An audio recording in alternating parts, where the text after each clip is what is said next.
Hello, students. In the first clip, we have learned about a man named Seth Chetaram. We got an idea of what type of person he was.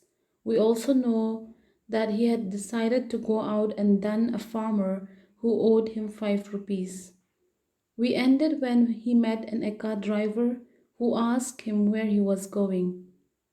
Now, let's listen to the conversation between the Eka driver and Seji as he writes in the Eka. The Eka started to roll. Seji made the first move. Where is your house, my good man?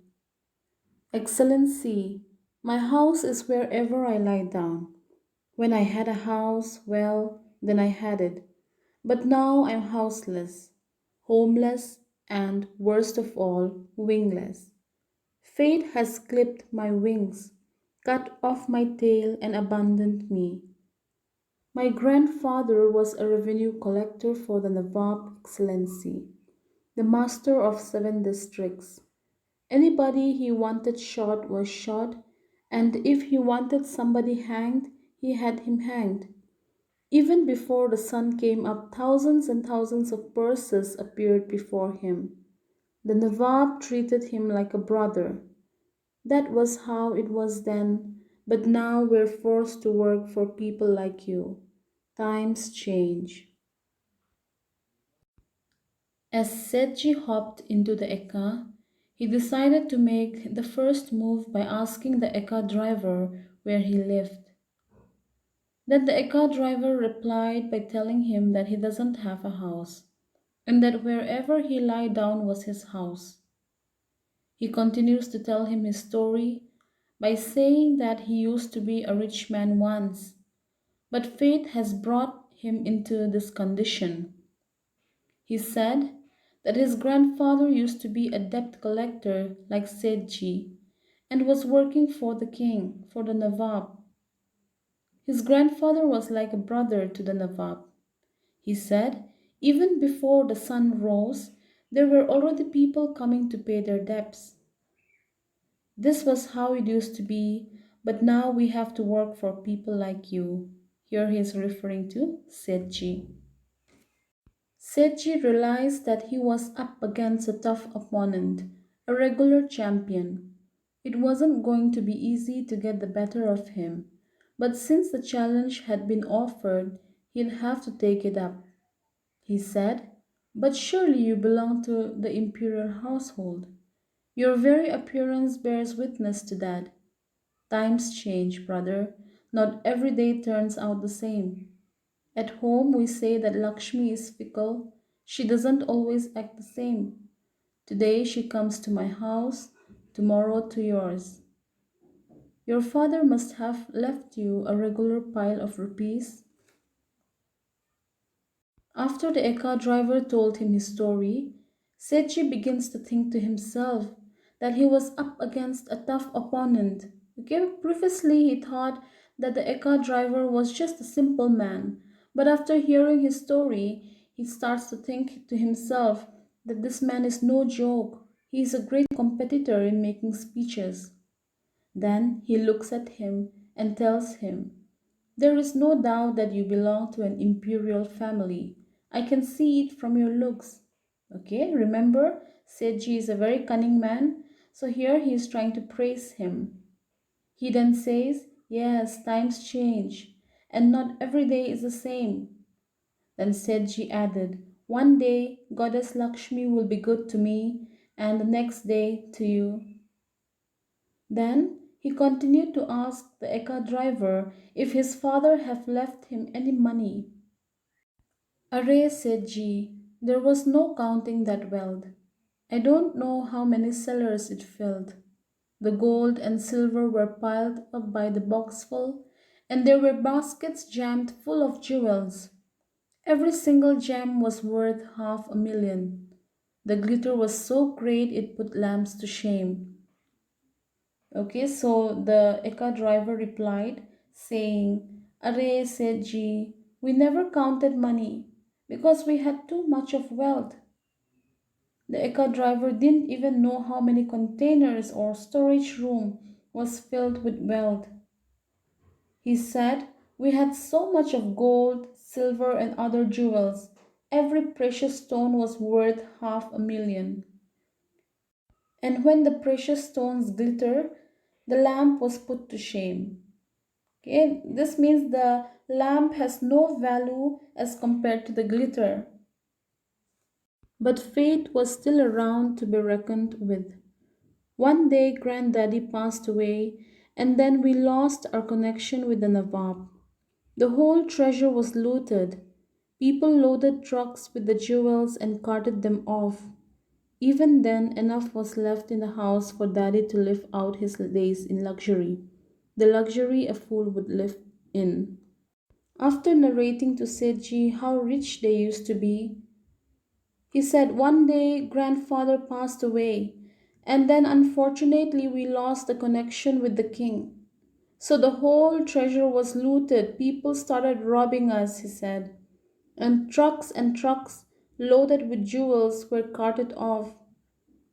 Even then, even after people stole their jewels and precious stones, enough was left in the house. So they had so much in the house. So his father lived days in luxury. His father enjoyed his life. He used to be carried by 16 attendants in a palanquin. Palanquin is that, carrier where they used to carry kings and queens.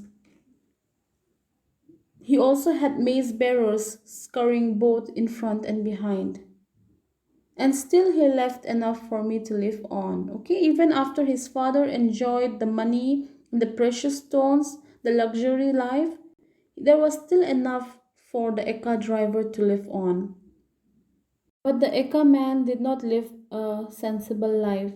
He lived a very, very careless life by throwing his wealth away. Okay, he said, "If I'd lived sensibly, I'd be well off today. But a rich man's son has got to live like a rich man. I used to get out of bed clutching a bottle of booze. All night long there'd be wild parties with horse dancing. How'd I know I'd have to suffer for it one day?" Okay, so here he regrets. He expresses his regret of using his money in a very, useless way. He enjoyed his life, but now he has to suffer. Setji said, "Brother, thank Almighty God that you can look after your family honestly. Just think how many of our brothers, on the other hand, tread the paths of wickedness day and night. Nevertheless, they'd stay as poor as church mice. You've got to keep to religion. Without religion, you just live out your days. And what's the difference if you spend them eating fine things or chewing a dry crust? Religion's the big thing. As soon as I saw your face, I knew you were a man of principle and integrity. When people are dishonest, it's written all over their faces." Then Seji said, "You must thank God because you were able to look after your family in a humble way." Okay, he said, "Just think of other people who walk the evil path and are poor just like church mice. You have to embrace," here he says, "you have to hold to religion. Religion is everything. It doesn't matter if you have to eat good food or dry crust or dry bread, as long as you have religion." He looked at the Eka driver and said, "I know you are a man of principle or discipline and integrity. I can see it from your face." Okay, here Seiji is starting his fulsome praise. You will come to know why he is praising him so much at the end of the story. Seiji, what you say is true. You've got to keep up religion. It's everything. When I get 4 pies from you people, I use it in feeding my children. Huzur, just look at the other Eka drivers. Why, every one of them is giving to bad habits. Every one of them is. But I've taken the pledge. Why should you do something that just brings on misfortune? I have a big family, Huzur, my mother, my children, several dependent widows, and all my earnings come from this Eka. Still, Somehow or other, the good Lord looks after us. The Eka driver agrees to what Setji said and said, "Yes, religion is everything." He continues to say, when he gets 4 pies, instead of doing bad habits like the other Eka drivers, he uses it for feeding his wife and children. He told him that he has many people to look after, but God always provides. He is the author of all things, Khan Sahib. May there always be abundance in your earnings. Okay, so Sechi blesses him. He talks in a very sarcastic way. That depends on the generosity of people like you. Then the Eka driver said that the blessings depends on the generosity or the kindness of his customers like Seji. Then Seji said, it depends on the generosity of God, not on us. Okay, he's trying to, defend himself. And he continues to say that he used to have lots of trouble with Eka drivers in the previous rides because there are good and bad drivers everywhere. Then he congratulated the Eka driver because he is a good man. Now, as a stingy and cunning man, do you think he will like to pay the fare for the ride at the end? Okay, dear students, I want you to keep this in mind and we will see the answer as we proceed on. When the Eka man heard this fulsome praise, he understood that the gentleman was a champion talker. He wouldn't have praised him, he thought, unless he intended to cheat him. So the Eka man decided he'd have to use some other angle to get what he wanted. It was going to be hard to get anything on the basis of generosity. So maybe he would give if he was scared.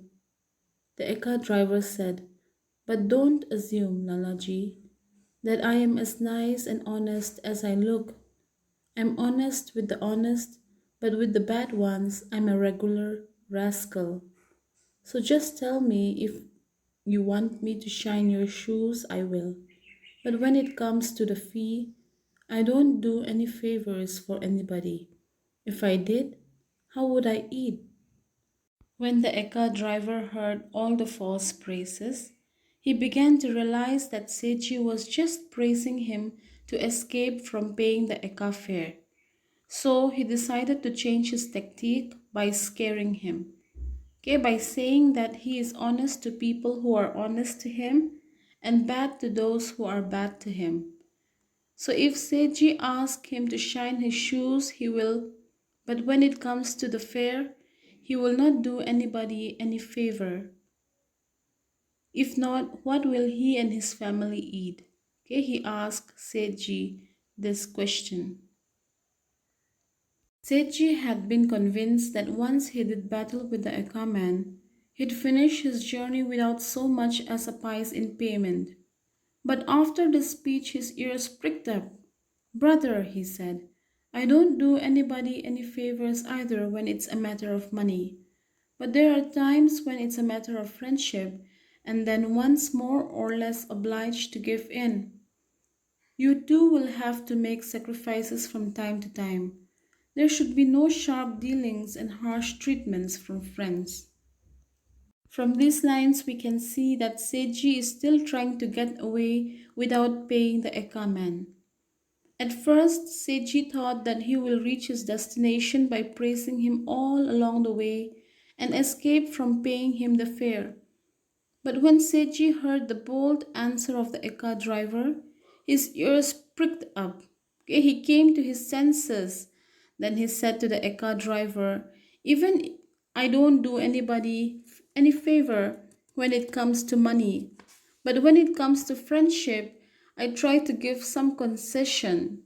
Now, when did the Eka man and Seiji become friends? I don't know. But here he calls the Eka man his friend. Now, the Eka man must be very shocked to hear this too. So he said, "You too should treat friends differently and not be too harsh on them.